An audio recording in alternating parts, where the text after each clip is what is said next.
Forgive the intrusion, Your Majesty. I would have thought we'd be down at the docks wishing our compatriots a safe voyage. Or at the very least to ensure our Mistress of Evil heeds your command while away. I've said all I need to say. Yes. Your conversation in the hallway. Oh, I'm afraid voices do carry, Your Majesty. And, if I may be so bold to say, I myself have always had a difficult time trusting fairies. They recognize no authority outside their own kind, and will manipulate others around them to suit their own agenda. And what is your agenda? Why, to serve the crown, Your Grace. Do you take me for a fool? What, Your Majesty? You were once the most powerful man in Agrabah, or rather, second most powerful. A position you no doubt became accustomed to, and who could blame you? A ragged urchin begging for scraps to the right hand of the Sultan is not a climb many can make. Now you wish to procure such a position for yourself here, in my council. Your obvious motives and cheap flattery will only hasten your way to the dungeons. Now get out. As you wish, Your Grace. But if I may, do you think it wise for a ship full of villains who have already betrayed us to be left to their own devices? What is to stop them from intentionally or unintentionally alerting the Sea Witch of our plan to retrieve the cauldron? The punishment for such treachery is the true death. Oh, how thrilling. But what if they were simply not able to speak of it when asked? Hypnosis is rather a skill of mine. I took the liberty of encouraging those on board to forget the details of their quest when asked, so the secrecy of our plans remains as such. My faith in your limited value has been momentarily restored.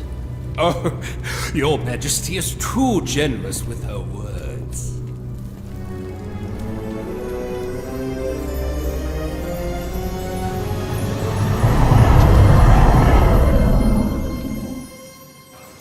You will write to us, won't you? No, you're gonna write to me. Why would he want to write to a bridge troll like you? Ladies, please, it's only a short voyage. We got you a gift. Something to remember us by.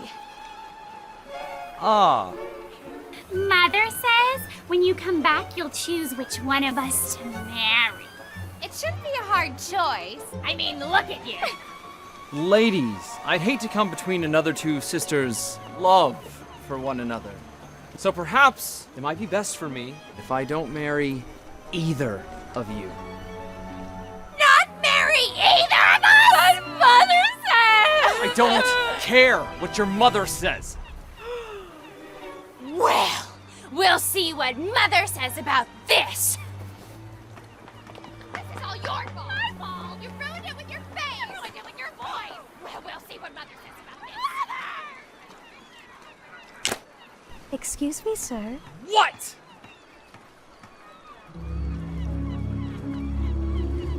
I'm sorry. I think you dropped this. Thank you. It must have slipped. These ladies are lucky to have won the affection of such a handsome man. Ha! Allow me to introduce myself. I'm Prince Hans Westergaard of the Southern Isles.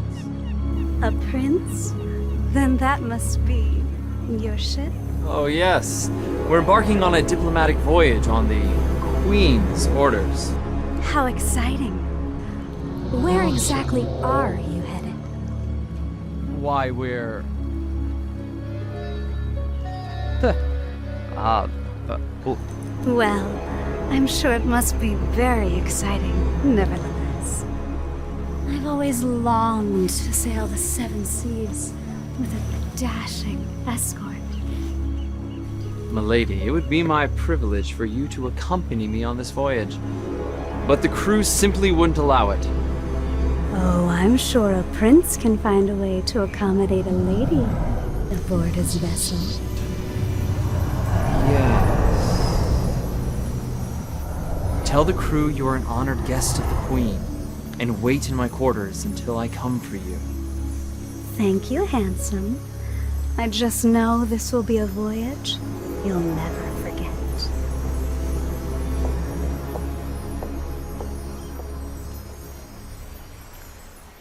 You there! Do be careful with those! I only packed the essentials. The furs, the jewels, the undergarments. Naughty! You must be the steward. Tell me, darling, the spa on board, is it salt water or fresh water for the steam room? Salt water is simply wretched for my... You there! Careful with those things! Ah, me boy, you're finally here. Wasn't sure you'd be joining us.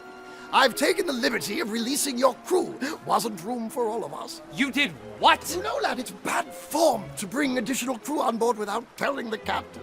Captain? Yes? Wait a minute. If you're the captain, what does that make me? The first mate? Of course not, me boy! No, you're more 13th mate. But don't you worry, we'll find something for you to do. Idle hands. This is outrageous! Where's the witch? The one with the horns? This was not part of the deal! Indeed, it was not. What's this I hear about you not marrying one of my daughters?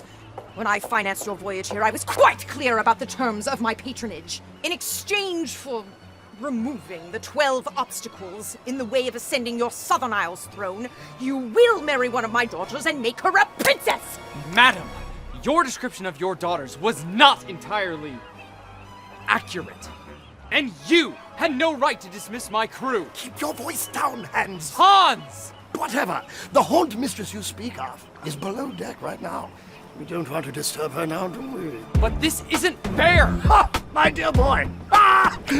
Life's not fair.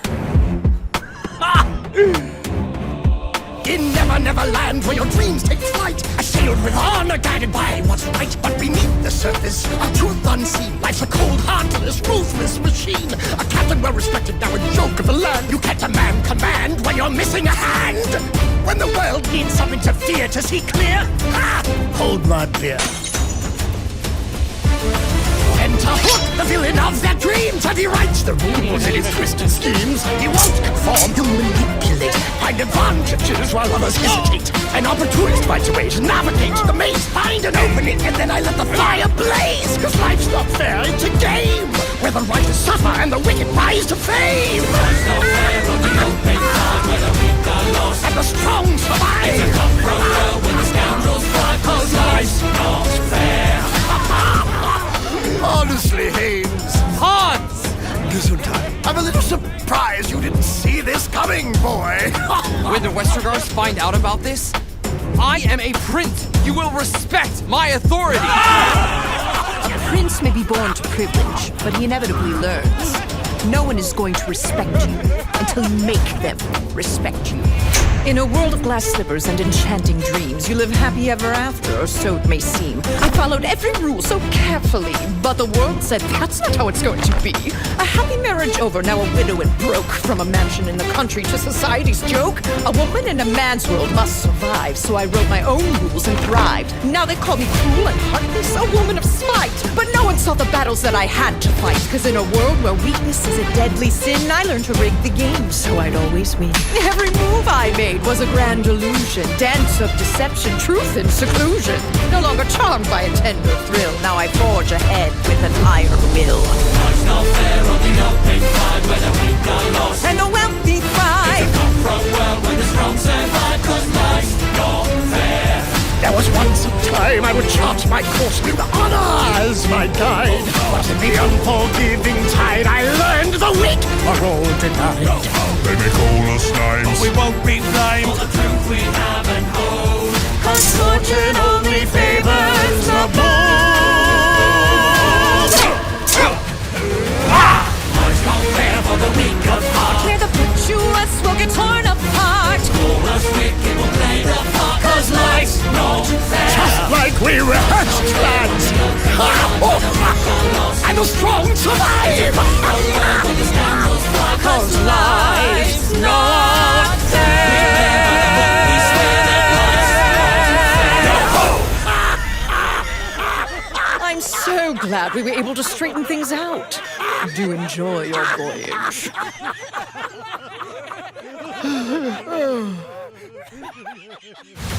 Head over to our new store with all new Villainous merchandise. T-shirts, sweatshirts, posters, water bottles, and more.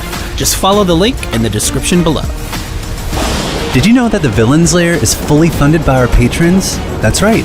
So if you'd like to help create the next episode and pick up some perks, head on over to Patreon where you can become a member for as little as $3.